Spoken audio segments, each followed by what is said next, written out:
Welcome back to Face the Nation. We're going to continue our conversation on race and policing this morning with Scott Thomson. He's the chief of police in Camden, New Jersey, a city that was ranked as the most dangerous city of its size just months ago. Things are not perfect there now, but they are getting better. And so, Chief, I'd just like to ask you, as we talk about this situation in general, what are you doing differently there in Camden? Well, Bob, on May 1st, 2013, we established a new police department in what is arguably one of the nation's most challenged cities in terms of crime, poverty, and social inequities. In less than 24 months, we have began a remarkable transformation of taking streets that were once controlled by criminals and drug dealers, now being occupied by children riding their bicycles and families enjoying the front steps. And we did this in a manner without militarizing neighborhoods and without polarizing the community. We established a culture from very, very early on that the relationship that would bind us with our people was one based upon building community first and enforcing the law second. Well, did you get rid of any police that were on the force? Because basically what you've done is you've made the city and county into one police unit, as it were. Did that mean discharging some of the people you had in the original force there?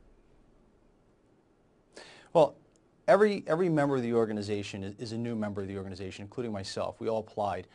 Essentially, about 150 of 155 that applied were hired. But we had suffered through some significant attrition prior to that. But the transformation that we were able to do enabled us to connect with our people and to establish the fact that cops are going to perform as guardians and not as warriors. And the results that we have seen is we've cut shootings and murders in half in less than 24 months. Well, if you had to pick out one single thing that you would say to other departments around the country, this is the thing that worked for us, what would it be, Chief? Human contact. Officers walking the beat, getting out of their squad cars, riding the bicycles. Nothing builds trust like human contact. There is no replacement for it. When we launched our organization, we had officers going up and down the streets during daylight hours, knocking on doors, talking to the residents, asking them the things that mattered most to them. What's been negatively defining your life for years? And then we will work with you to address that. We can't have our only interaction with the public be during moments of crisis. We need to have interaction with the public all throughout the day, and not just when times are bad. What about the equipment question? Do you think these cameras on each police officer, will that help things? Well, I think it's a start, and I believe that the cameras are the wave of the future. What's key in all of this, and what we are seeing now as well, Bob, is that for the police to be able to function efficiently and effectively, we need the consent of the people. And what we're hearing now is that there's issues.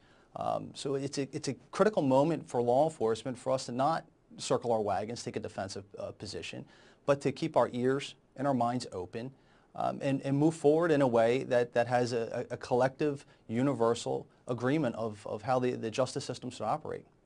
Chief, I want to thank you for being with us this morning, and I also want to wish you the very best. It sounds like you're making some progress there, and there are not many communities in the country right now who can say that. So keep it up. Thanks so much.